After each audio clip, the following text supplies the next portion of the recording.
بسم الله الرحمن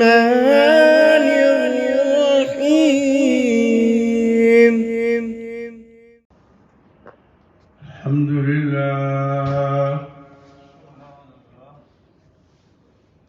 الحمد لله رب العالمين، والصلاة والسلام على سيد المرسلين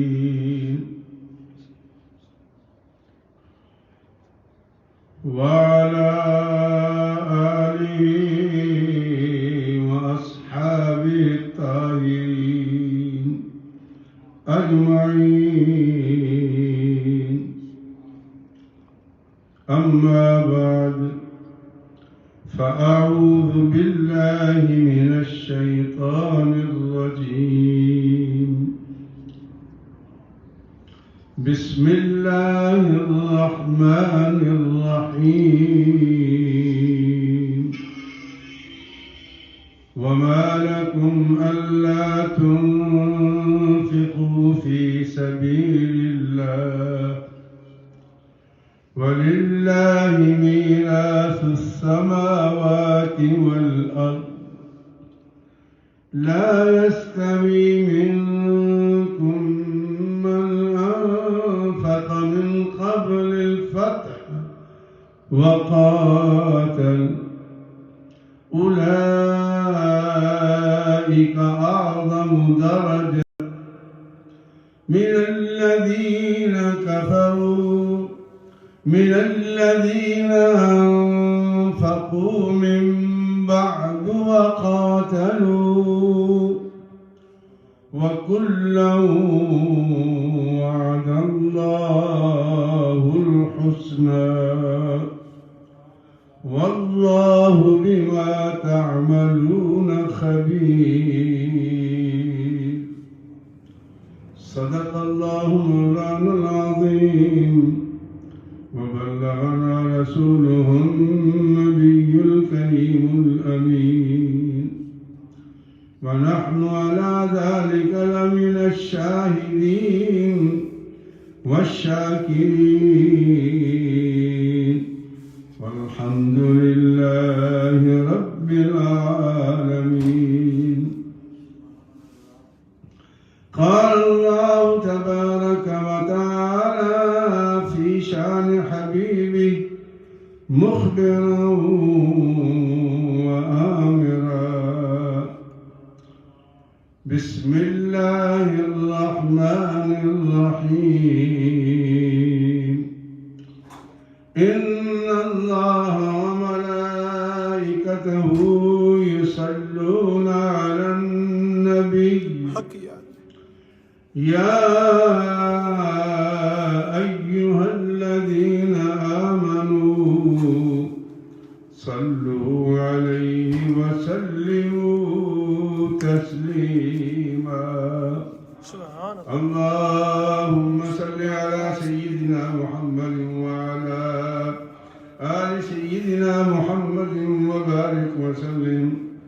الصلاة والسلام عليك يا سيدي يا رسول الله، وعلى آلك وأصحابك يا حبيب الله. الصلاة والسلام عليك يا سيدي يا رحمة للعالمين، وعلى آلك وأصحابك يا شفيع المذنبين. سبحان اللہ. حمد و صلاۃ کے بعد یہ جمادی الثانی کا مہینہ، جمادی الآخر یا جمادی الاخرى یا جمادی الآخرہ، اس مہینے میں حضرت سیدنا صدیق اکبر رضی اللہ تعالی عنہ کی شہادت ہے. تو ہم قرآن و حدیث کی روشنی میں یہ سمجھنے کی کوشش کر رہے ہیں کہ آپ کو افضل الخلق بعد الانبیاء یا افضل البشر بعد الانبیاء کیوں کہتے ہیں؟ سبحان اللہ. زمانہ تیزی سے چل رہا ہے۔ میں جب یہاں امریکہ میں آیا تھا 32-33 برس پہلے، تو ہم ٹیلی فون کی کال بک کراتے تھے اور 3 دن کے بعد 4 دن کے بعد باری آتی تھی ہماری۔ بچے اداس رہتے تھے یا پھر وہ ذریعہ خط و کتابت کا تھا، اور وہ بھی گفتگو میں آپریٹر کے درمیان میں ہوتا تھا، وہ دونوں کی بات سنتا تھا۔ یہ وہ زمانہ ہے۔ پھر آہستہ آہستہ آہستہ آہستہ اب دنیا ہمارے ہاتھ میں ہے، گزر گیا زمانہ۔ تو جو موجودہ زمانہ ہے یہ بھی نہیں رہے گا، نہ، یہ بھی بدل جائے گا۔ اسی طرح دنیا ہے، کوئی چیز ایسی نہیں جس کو ثبات ہو، یعنی ہمیشہ ہو، ہمیشہ رہنے والی ذات صرف اللہ کی۔ سبحان اللہ۔ تو اب چونکہ سوشل میڈیا نے بہت کچھ عام کر دیا ہے، اور اتنے لوگ بیٹھے ہوئے ہیں سوشل میڈیا پر کہ ہماری سمجھ سے بھی باہر ہے، اور ہم نہیں جانتے کہ یہ کون لوگ ہیں، ان کا ایجنڈا کیا ہے۔ تو نتیجہ یہ ہو رہا ہے کہ ہم جو مدتوں سے ہمارا جو بھی مسلک ہے، جو بھی عقیدہ ہے، وہ گڑبڑ ہو گیا۔ بچوں کو سمجھ نہیں آ رہی، بلکہ جوانوں کو بھی نہیں آ رہی۔ اتنی سوشل میڈیا نے تباہی پھیلا دی ہے۔ تو اس تباہی سے بچنے کا ایک ہی ذریعہ ہے، اور وہ ہے اللہ کا قرآن اور سرکار دو عالم کا فرمان۔ وَإِذَا تَنَازَعْتُمْ فِي شَيْءٍ فَرُدُّوهُ إِلَى اللَّهِ وَالرَّسُولِ۔ جب بھی کوئی آپ کو دنیا کے اندر لخبطہ نظر آئے، گڑبڑ نظر آئے، تو پھر آپ اللہ اور اس کے رسول کی طرف رجوع کرو۔ سبحان اللہ۔ یہ فارمولہ اللہ نے خود بتایا ہے۔ ظاہر ہے کہ وہ ہمارا خالق ہے، اور وہ ہمیشہ ہے، اور اس کا کلام بھی ہمیشہ ہے، تو جو اس نے کہا ہوگا وہ بھی ہمیشہ ہے۔ یہ ہمارا زمانہ تھوڑا ہے کہ آج فارمولے بدل جاتے ہیں، کلیے بدل جاتے ہیں، نتائج بدل جاتے ہیں۔ اللہ کا فرمان سچا، نبی کا فرمان سچا۔ تو ہم چونکہ اپنے آپ کو کہتے ہیں اہل السنت والجماعت، یعنی اہل سنت والجماعت، یہ کیونکہ ہمارے دو ہی بڑے مسلک ہیں اس دنیا میں، نہ چاہتے ہوئے بھی کہنا پڑتا ہے، ایک ہمارے شیعہ بھائی ہیں، ایک ہم ہیں، اور دونوں کے جو مسلمات ہیں وہ پہلے دن سے سب کو پتہ ہے کہ ہمارے نزدیک کلمے کی 2 بنیاد ہیں۔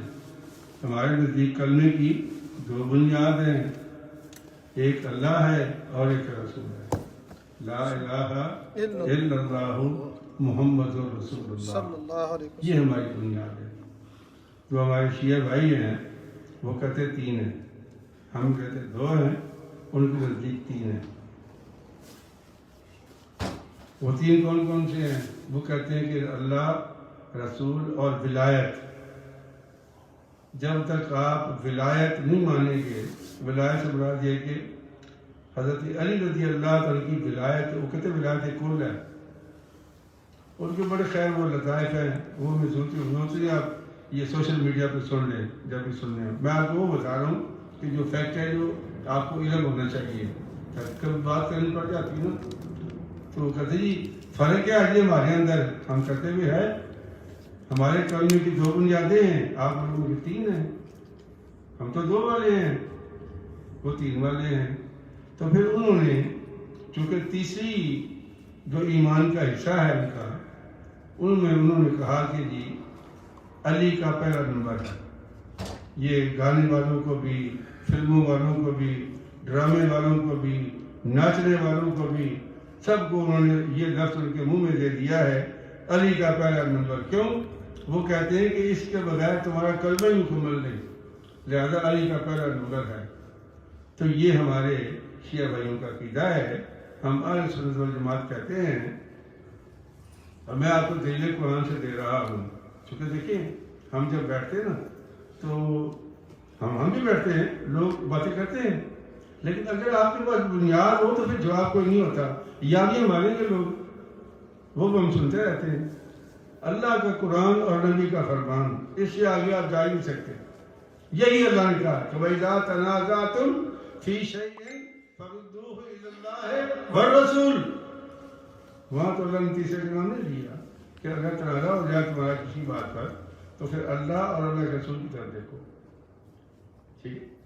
تو پہلے ہم نے ہمارے نزدیک کیا ہے، میں نے دلیل دی پچھلے جمعے، آپ کو یاد ہوگا کہ وَالسَّابِقُونَ الْأَوَّلُونَ وَالسَّابِقُونَ الْأَوَّلُونَ وَالْمُهَاجِرِينَ، سورۃ توبہ کی آیت پڑھی تھی، ترجمہ بھی سنایا تھا، آج بھی پڑھوں گا انشاءاللہ۔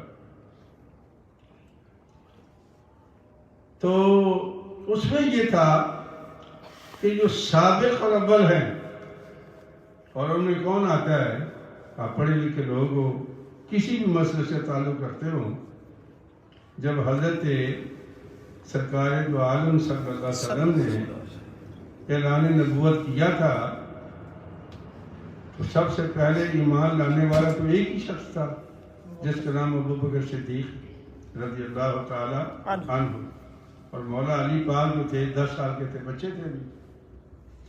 تو پہلا مسلمان کون ہے؟ کوئی تاریخ آپ کو یہ اس سے ہٹا نہیں سکتی، اس کے علاوہ بیان نہیں کر سکتی۔ پہلا مسلمان کون تھا؟ صدیق اکبر۔ اور اللہ کیا کہتا ہے کہ والسابقون الاولون، وہ آگے تفصیل سے اب آگے چلتا ہوں۔ اللہ فرماتا ہے کہ وَمَا لَكُمْ أَلَّا تُنْفِقُوا فِي سَبِيلِ اللَّهِ، اے لوگو تمہیں کیا ہوا ہے؟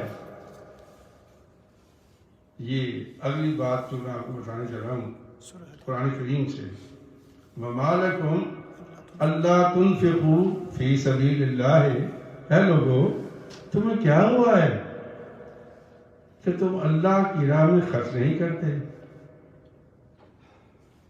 اب اس کی تفصیل آپ مجھ سے بہتر جانتے ہو، کیوں کہ دنیا داری کے لیے، دنیا میں اجاگر ہونے کے لیے تو ہم سب کچھ کر گزرتے ہیں، لیکن اللہ کے راہ میں دینا ہو تو ہماری جان پہ بن جاتی ہے۔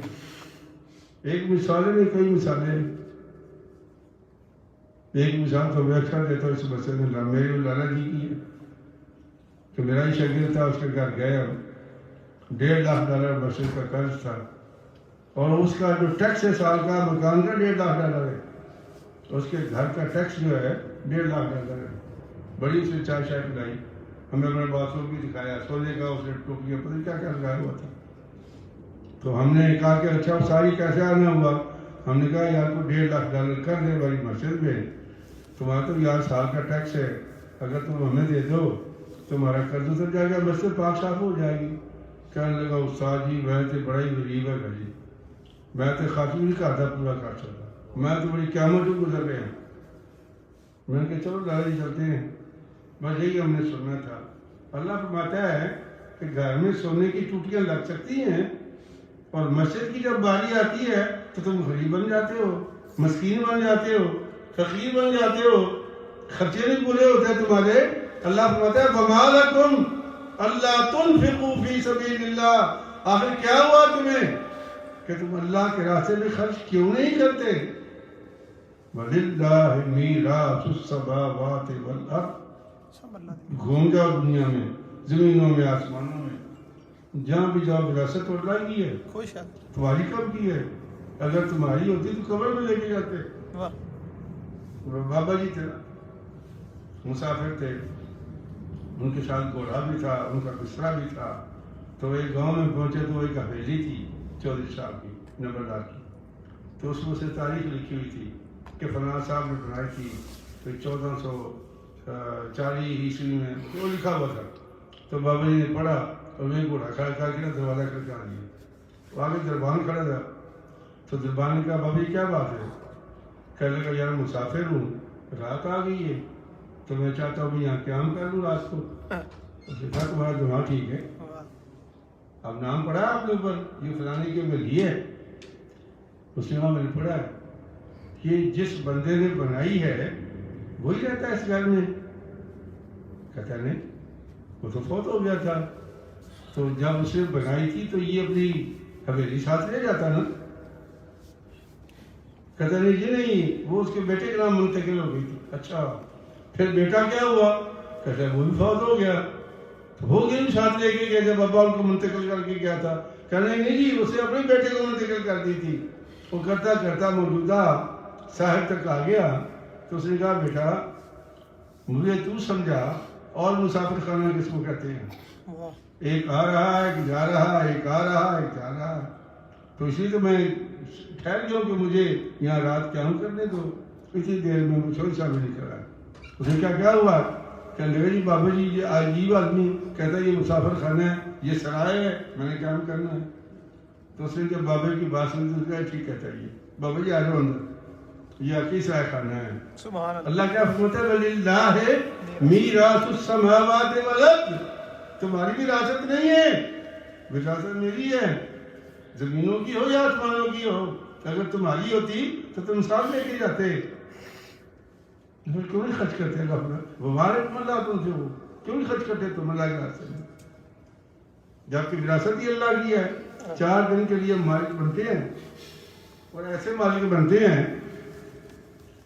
اچھا اقتدار مل جائے تو ہم چمٹ جاتے ہیں, وہ سمجھتے ہیں ہمارے بابے کی ملکیت ہے اور ہم نے سب ساتھ لے کے جانا ہے. او بھائی کچھ بھی ساتھ لے کے جانا, جیل جانا تم لوگوں نے. ہمیشہ یاد رکھو کہ جو لوگ غیر ضروری اقتدار سے چمٹتے ہیں ان کی آخرت جیل ہوتی ہے, وہ عزت سے نہیں جاتے وہ لوگ. یہ چیز ہی ایسی ہے. پھر کیا فرماتا؟ اب اللہ کریم نے ایک زبردست بات کی, یہ میں آپ کو بتا رہا ہوں. سوشل میڈیا ضرور سنا کرو لیکن چیک اپنے پاس رکھو. وہ ہوتا ہے نا مقناطیس, ایسا کر کے اٹھا لی. جو بندہ بات کر رہا ہے نا تو اس کو سنو غور سے کہ بات کہاں سے شروع کر رہا ہے. کیونکہ جب آپ بات کو پوری شروع سے نہیں سنیں گے نا تو درمیان میں آپ کہیں بھی شروع کر دیں, آپ کو تو اٹھا دے گا وہ. شروع کرو. اللہ فرماتے ہیں لا یستوی منکم, لا یستوی, تم میں سے برابر نہیں ہو سکتے. تم میں سے کون؟ من انفقا, جنہوں نے خرچ کیا, جنہوں نے خرچ کیا, من قبل الفتح وقاتل, فتح مکہ سے پہلے اور جہاد کیا. فتح مکہ سے پہلے اور جہاد کیا. یہ برابر نہیں ہو سکتے ان لوگوں کے جو بعد میں آئے.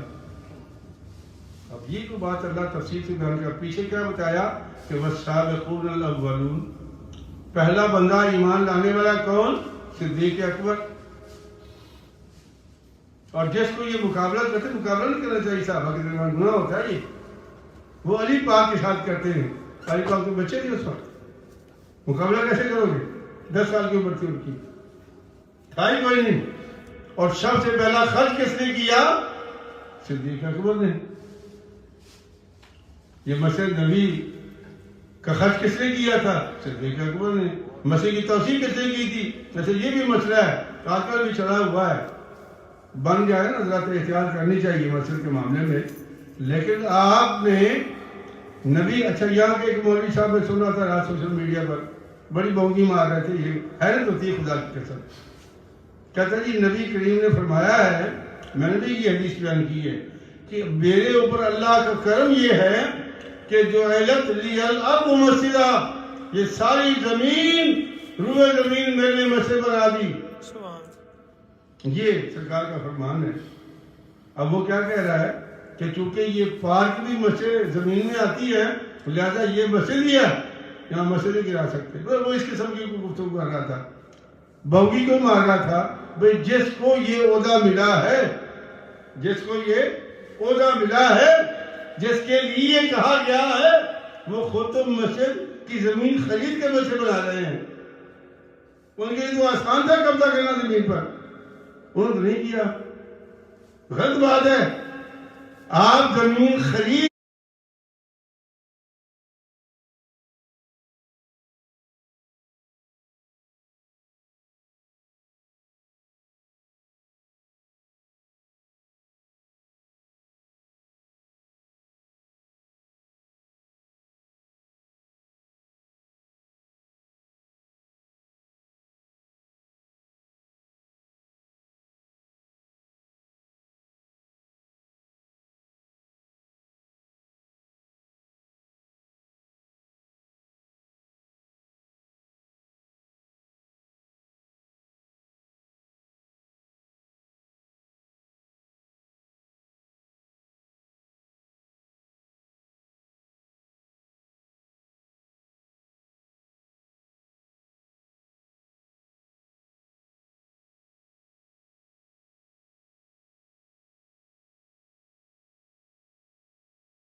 خرید کا مسجد بنا. یہ مسجد ہم نے زمین خریدی اور خرید کے وقت کی ہے. یہ کسی کے نام پہ نہیں ہے, یہ زمین مسجد کے نام پہ ہے. کیوں کہ آپ اس میں کوئی شک کی بات نہیں کہ سرکار کو اللہ کی نے فرمایا کہ ساری روئے زمین مسجد ہے, جہاں آپ مرضی تو چاہے سجدہ کر لو. مسجد سے مراد سجدہ گاہ ہے. مسجد سے مراد یہ مسجد نہیں ہے. یہ مسجد بنانی تو پھر خریدو, خرید کے بناؤ. سجدہ گاہ کہ پوری روئے زمین میں آپ دفتر میں نماز پڑھنا چاہو, گاڑی میں پڑھنا چاہو, گاڑی سے نکل کے بعد پڑھنا چاہو, جہاں آپ کا دل چاہے آپ نماز پڑھ سکتے ہو. یہ ہے سجدہ گاہ. لیکن چلو اگر بن گئی ہے تو پھر حکومت کو بھی سوچنا چاہیے کہ ان کو بھی بلاتے, ان سے پوچھتے بھائی یہ تم نے کس کھاتے میں مسجد بنائی ہے, یہ نقشہ تم نے کہاں سے پاس کرایا, یہ کس نے تمہیں وہ یونیورسٹی دیا, تو جنہوں نے دیا ان کو لٹکاؤ, مسجد مت گراؤ. لیکن ناجائز مسجد نہیں ہوتی. میں یہ محلے میں وہ برانچ مسجد ہے, وہاں پر میرے ساتھی کا کال آئی مجھے, کہتے ہیں مفتی صاحب وہ جنازہ آ گیا ہے اور وہ بندے زیادہ ہیں, بات جگہ نہیں ہے, تو کیا مسجد میں جنازہ پڑھ سکتے ہیں؟ میں کہا پڑھ سکتے ہیں, تمہاری مسجد میں پڑھ سکتے ہیں. تو مولوی صاحب نے پکڑ لیا فون, کہا صاحب مجھ سے اب آپ کیسی باتیں کرتے ہیں, یہ جائز نہیں ہے مسجد میں جنازہ پڑھنا. میں کہا بالکل جائز نہیں ہے. تو پھر آپ نے کیوں کہا؟ میں کہا یہ مسجد ہے ہی نہیں, یہ مسجد کی زمین اس بندے کے نام ہے جس نے مجھے کال کی ہے. آج اس کا بڑا ہو جائے نا حکومت سے, انہوں نے تمہاری مسجد اٹھا کے باہر رکھ دینی ہے. یہ پرسنل زمین ہے اس کی, اور جب تک یہ وقف نہیں کرتا یہ مسجد نہیں بن سکتی. مصلی کہہ سکتے ہو, اور مصلی کے اوپر مسجد کے قانون نہیں لاگو ہوتے. بات میں کیا کہہ رہا ہوں, یہ مسجد سنا کرو مجھ سے, کام آ گیا آپ کے. مصلی پہ آپ لاکھ لے دو, مسجد مدینہ, مسجد نبی, فلانی مسجد بیت اللہ, جو مرضی رکھ دو, لیکن وہ مسجد نہیں کہلائے گی, مصلی کہلائے گا, کیونکہ وہ کسی اور کی ملکیت ہے. اور مسجد اللہ کی ملکیت ہوئی, اور جو وقت ہوتا ہے وہ کسی کی ملکیت میں نہیں ہوتا. سبحان اللہ. اس لیے تو پرانے زمانے کی بات ہے. اس کا مطلب یہ نہیں کہ یہ چوریاں شروع کر دیں لوگ. پرانے زمانے میں ایک بندہ بھوکا ہو گیا تو اسے جا کے مسجد کی گھڑی اتار لی. جب گھڑی اتار لی تو مقدمہ گیا جج کے پاس. یہ پرانے اماموں کی بات ہے.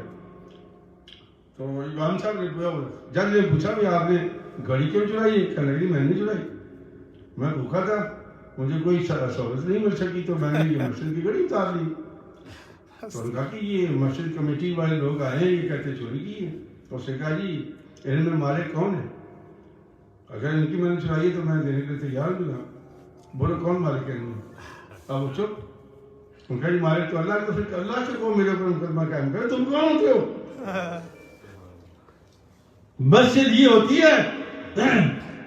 امام ابو حنیفہ کے پاس ایک بندہ آیا, حکومت نے کہا کہ شام ہونے سے پہلے یہ بند چھوڑ دو.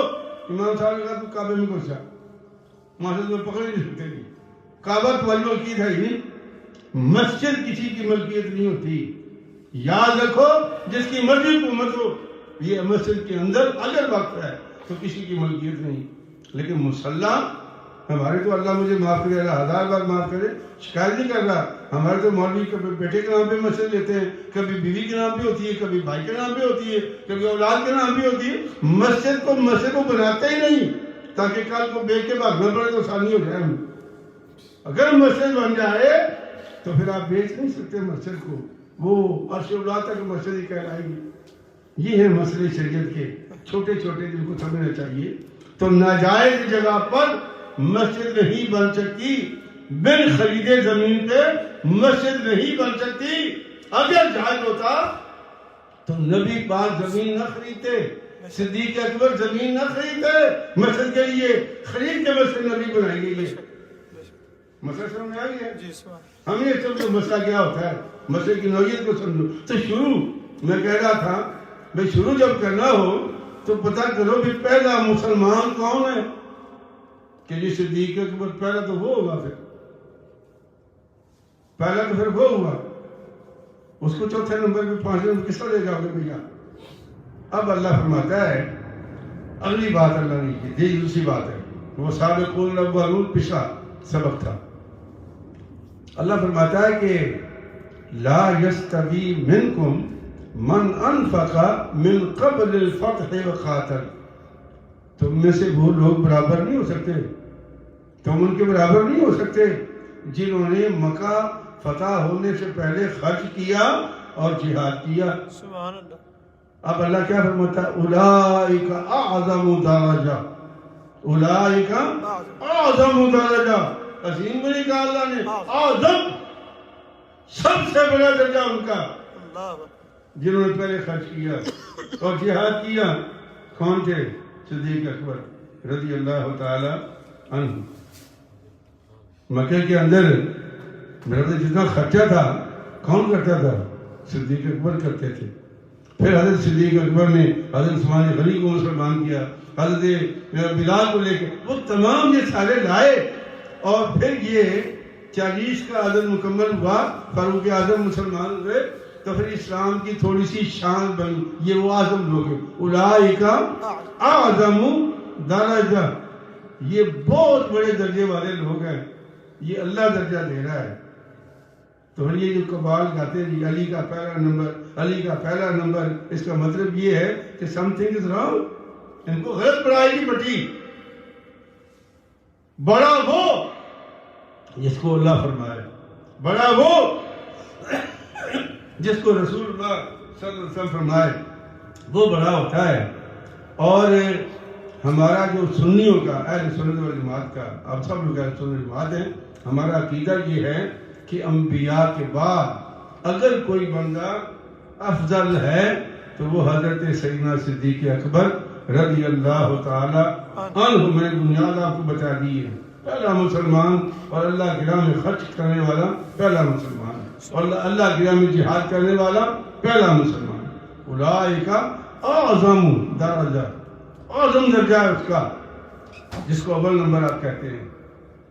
اعظم درجہ کا کیا معنی ہے؟ اول درجہ, اول درجہ کا. یہ اللہ کہہ رہا ہے تو اللہ سے مخالفت کریں گے ہم لوگ, اللہ سے لڑائی کریں گے.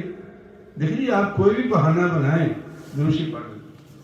السلام علیکم یا سیدی یا رسول اللہ علیہ وسلم.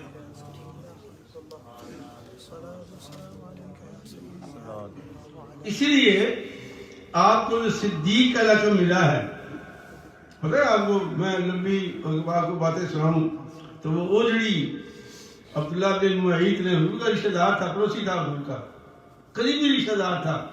وہ اوجڑی یا اس کا جو دل ہے یا جو کچھ بھی تھا, اندڑیاں تھی, اٹھا کے سرکار دو عالم صلی اللہ علیہ وسلم کے اوپر رکھ دی تھی. اچھا, بعض لوگ بڑے ڈرامے کرتے ہیں.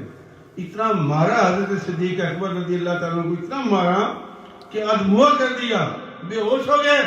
3 دن گھر میں بے ہوش پڑے رہے. تیسرے دن ہوش آئی تو والدہ نے بڑی خوش ہوئی کہ آنکھ کھل گئی. تو پہلا سوال یہ تھا کہ محمد رسول اللہ کا کیا حال ہے؟ سبحان اللہ. محمد رسول اللہ کا کیا حال ہے؟ بی بی فاطمہ چھوٹی تھی ابھی, میں کیا کہہ رہا ہوں, چھوٹی تھی ابھی شادی بھی نہیں ہوئی تھی. علی سے ابھی شادی نہیں ہوئی تھی. جب حضرت علی سے شادی ہوئی ہے نا تو مدینے میں ہوئی ہے, یہ مکے کی باتیں ہیں, ٹھیک ہے. جب وہ مدینے میں شادی ہوئی, پھر امام حسن پیدا ہوئے, پھر امام حسین پیدا ہوئے, ہاں جی, اس کے بعد جا کے اللہ کے نبی نے چادر میں لیا اور کہا کہ اللہم ہؤلاء اہل بیتی, یہ میرے اہل بیت ہیں. اور اللہ کیا فرما رہا ہے, جس نے جو پہلے ایمان لایا, جو پہلا ہے, اور جس نے سب سے پہلے خرچ کیا, دین کے لیے مال کھائی, جہاد کیا, اعظم درجہ, اس کا سب سے اونچا درجہ ہے. اب آپ کی مرضی ہے, سوشل میڈیا والوں کی مان لو, آپ کی مرضی, اللہ کے قرآن کی بات سن لو, ہمیں تو کوئی اعتراض نہیں ہے, حساب آپ نے بھی دینا ہے. ہم تو آپ کو وہ بتاتے ہیں جو ہمارا اہل سنت والجماعت کا عقیدہ ہے. فرمایا اولئک اعظم درجہ من الذین انفقوا من بعد وقاتلوا, وہ لوگ جو بعد میں آئے, خرچہ کیا انہوں نے, جہاد بھی کیا, لیکن ان کے درجے کو نہیں پہنچ سکتے. کتنی کلیریفیکیشن دی اللہ کے دین نے. آپ سب ایک کڑی آتے میں کہنا ہے, کس پائے دی سورہ حدید. سورہ حدید ہے, آیت نمبر بھی بتا سننا. آیت نمبر 10 11 10 میرے خیال میں ہاں جی اس طرح ہی ہوگی. آیت نمبر 10. یہ سورہ حدید 27 کے بارے میں جو پڑھ رہا ہوں میں. پہلی سورہ توبہ کی آیتیں پڑھی تھی، وہ پچھلے میں بتایا تھا میں نے آپ کو، لیکن وہ بھی آپ کو یاد ہوگا کہ سورہ حشر کی نہیں، وہ میرا خیال تھا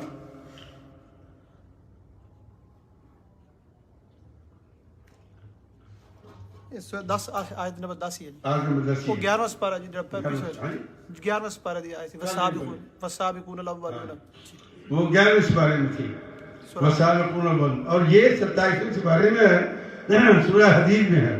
ٹھیک ہے، آیت نمبر 10 ہے. یہ پڑھنا جا کے گھر میں ترجمہ اس کا، تاکہ آپ کو پھر سوشل میڈیا کو ٹیلی کرنا اس کے ساتھ. یہ چیک کیا آتا کہ اللہ کیا فرما رہا ہے اور ہم کیا کہہ رہے ہیں. وہ جی دیکھ رہے ہیں جناب، تسی حضرت علی کے منکر ہو، وہ اسی بیوقوف ہاں، ہم کیوں منکر ہوں؟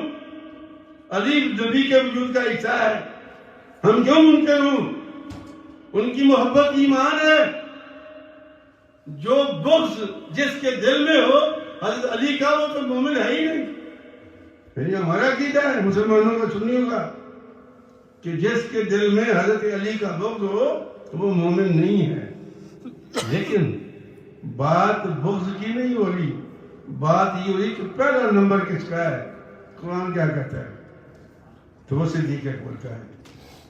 تو یہ جو پیسے دیکھ نا، یہ بھنگی چرسی قوال، یہ نٹ کھٹ، یہ ڈرامے والے تبلیغ والے، انہوں نے پکایا ہوا ہے علی کا پہلا نمبر، علی کا پہلا. اور ہم عجیب عجیب ہمارے جو آج کل وہ نعت خوانی کرتے ہیں، نعتیں لکھتے ہیں اور وہ منقبتیں لکھتے ہیں، ان کو بھی اللہ ہدایت اور توفیق دے.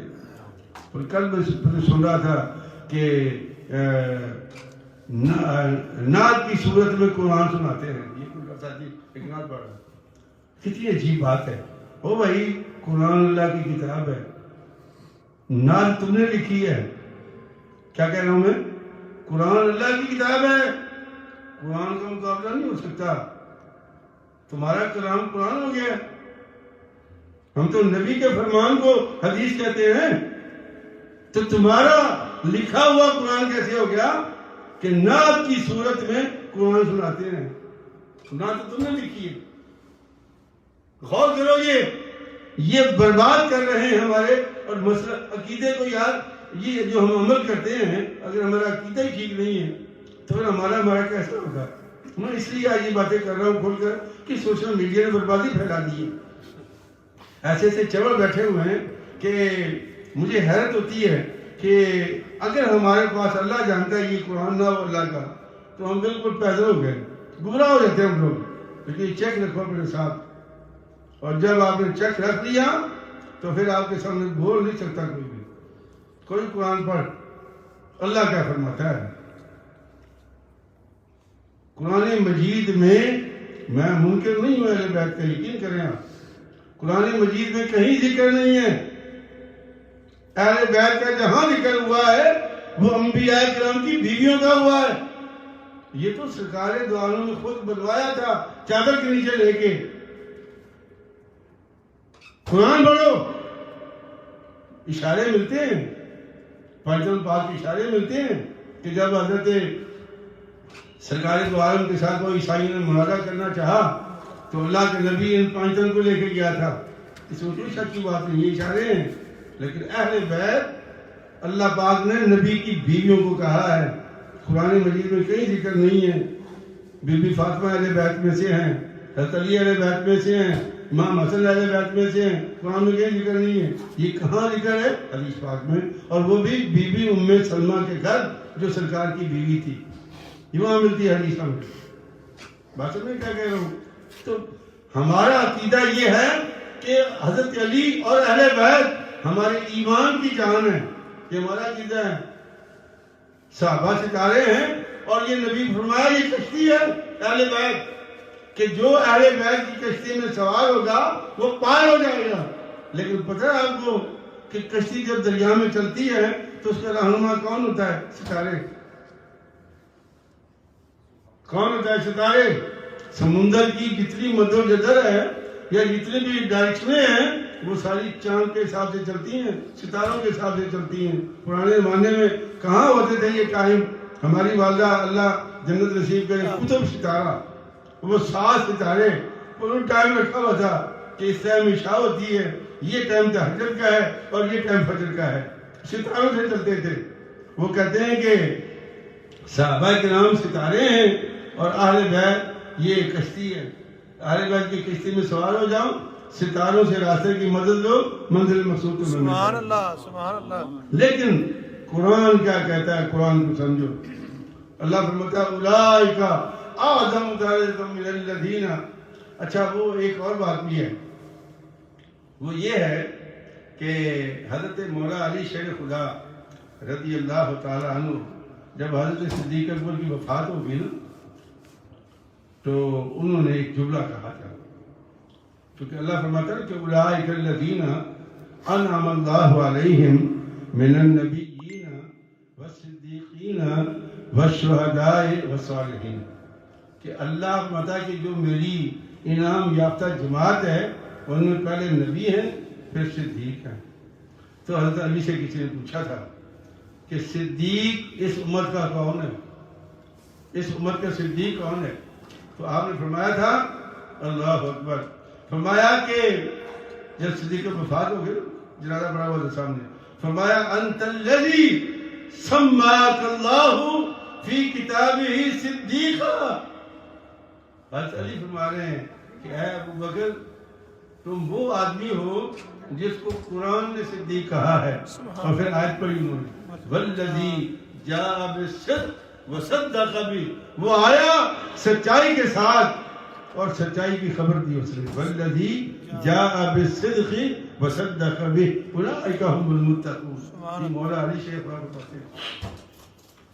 اچھا میں یہ کہہ رہا تھا، پھر اللہ فرماتے ہیں کہ جنہوں نے فتح مکہ کے بعد بھی خرچ کیا وقاتلوا اور جہاد کیا، اللہ فرماتا ہے کلم وعد اللہ الحسنى، لیکن میرا وعدہ ان سے بھی ہے، میرا وعدہ ان سے بھی ہے جنتوں کا، لیکن وہ درجے میں اونچے ہیں اور یہ درجے میں پیچھے ہیں، اعظم درجہ ہے ان کا جو پہلے ہیں۔ پھر فرمایا کہ واللہ بما تعملون خبیر، اور اللہ جانتا ہے کہ تمہارے جو عمل ہیں ان کے پیچھے کون سی طاقت کار فرما ہے، وہ جانتا ہے تمہارے عملوں کو، اندر سے جانتا ہے کہ تم کیا کر رہے ہو۔ تو اہل سنت والجماعت، یہ جو جماعتی الاخرہ، یہ جماعتی ثانی جس طرح کہتے ہیں، یہ اس مہینے میں حضرت سیدنا صدیق اکبر کی وفات ہوگی۔ یہ بتا اس لیے رہا ہوں کہ آج وہی سوشل میڈیا جو ہے نا وہ بہت حاوی ہو گیا ہمارے ہاتھ میں ہوتا ہے وقت، اور ہر وقت کوئی بندہ سامنے آ جاتا ہے۔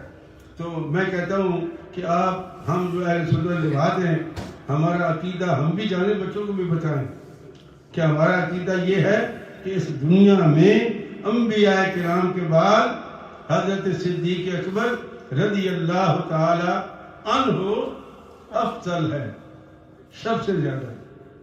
اور سرکار نے زندگی میں بھی بڑی خوبصورت بات ہے یہ،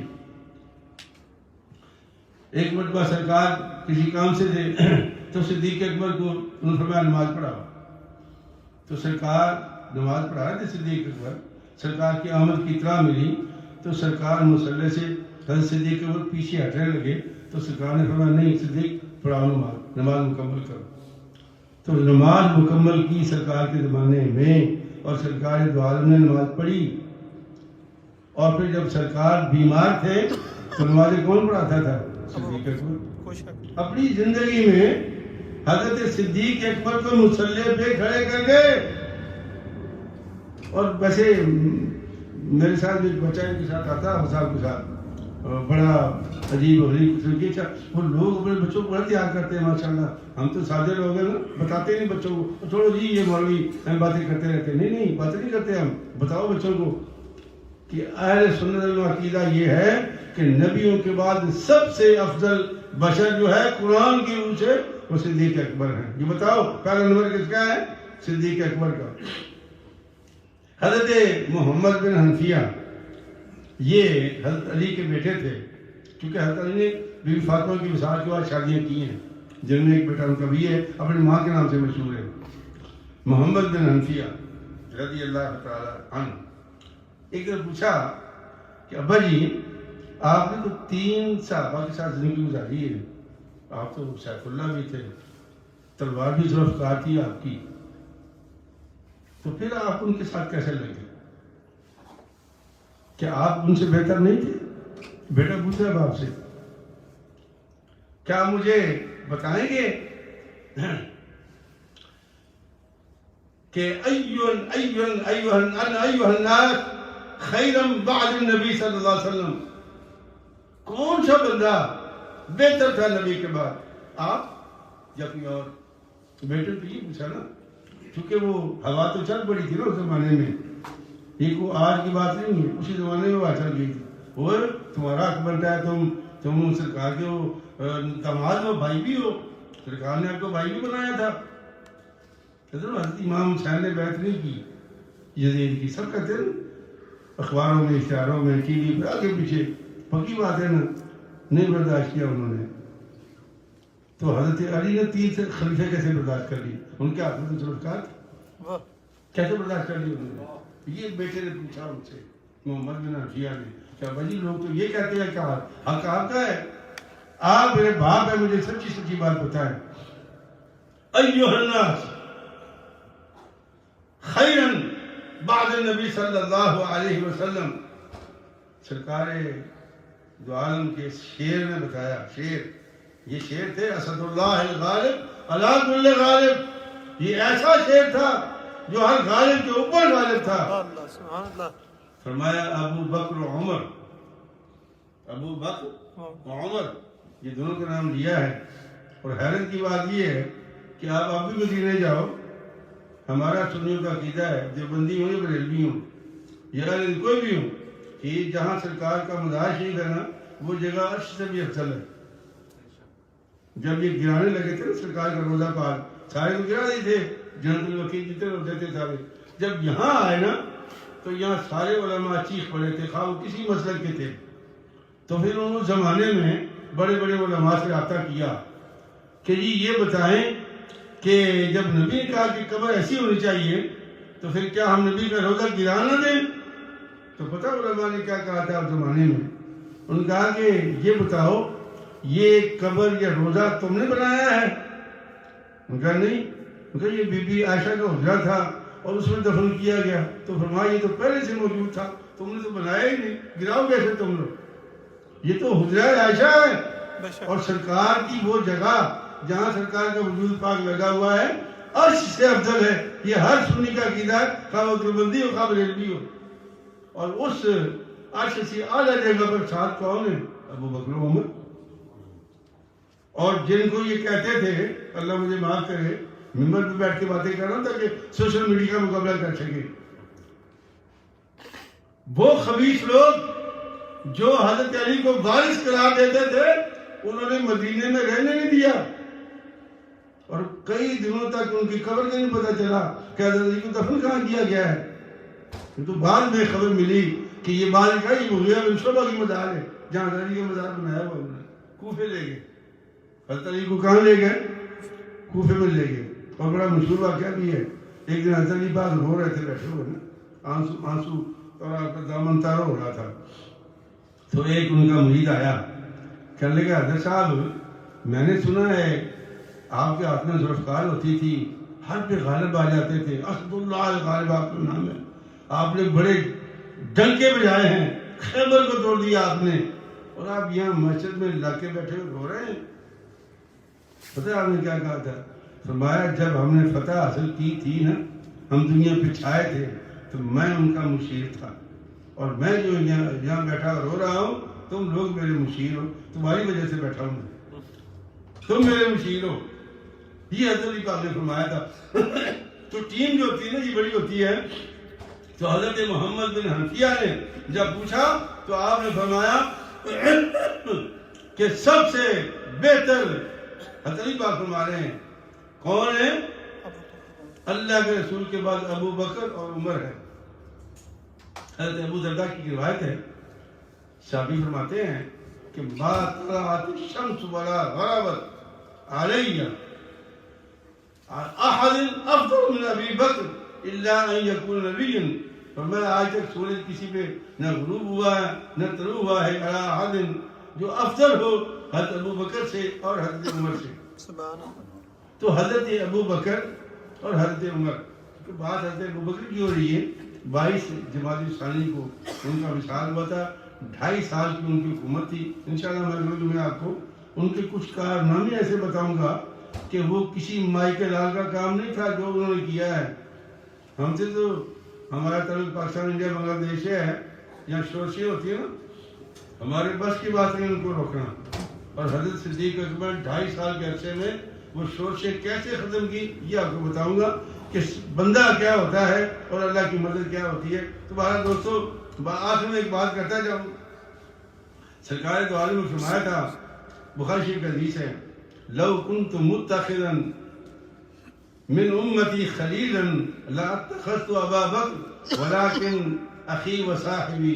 فرمایا اگر مجھے اجازت ہوتی کہ میں دنیا میں کوئی خلیل بناتا، چونکہ آپ اللہ کے خلیل تھے، تو فرمایا میں ابو بکر کو خلیل بناتا، لیکن وہ میرا بھائی بھی ہے اور میرا صحابی بھی ہے. پھر فرمایا ایک خاتون آئی، یہ بھی بخاری کی سرکار دو عالم کو کچھ پوچھنے کے لیے. سرکار نے فرمایا بی بی پھر آنا. سرکار نے فرمایا بی بی پھر آنا. تو خاتون پوچھتی یا رسول اللہ اگر آپ نہ ہوئے تو؟ فرمایا تم ابو بکر کے پاس چلے جاؤ. یہ اشارے ہماری کتابوں میں، حدیث کی کتابوں میں ملتے ہیں.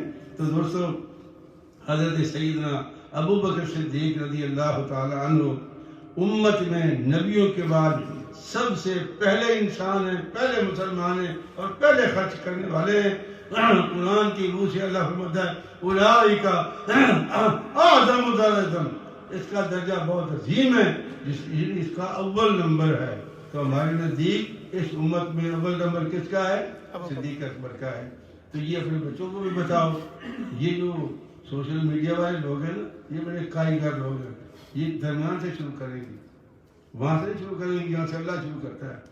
اگر قرآن آپ کے ساتھ ہے، فرمان نبی ساتھ ہے، تو انشاءاللہ ہمیں گمراہی نہیں ہوگی. اللہ تعالیٰ بھی ہمارے ایک دوست عالم دین ہیں، ان کا نام ہے مفتی نذیر نقشبندی صاحب، انگلینڈ میں ہوتے ہیں. ان کے بڑے بھائی کا انتقال ہو گیا ہے، تو ان کا خاص طور پر کال آئی تھی کہ میرے بھائی کے لیے دعا کروا دینا. اور بھی کچھ لوگ فوت ہوئے ہیں، تو اللہ تبارک ان کو جنتوں میں جگہ دے. آمین. السلام علیکم ورحمۃ اللہ وبرکاتہ. سنت ادا فرمائیں.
لقد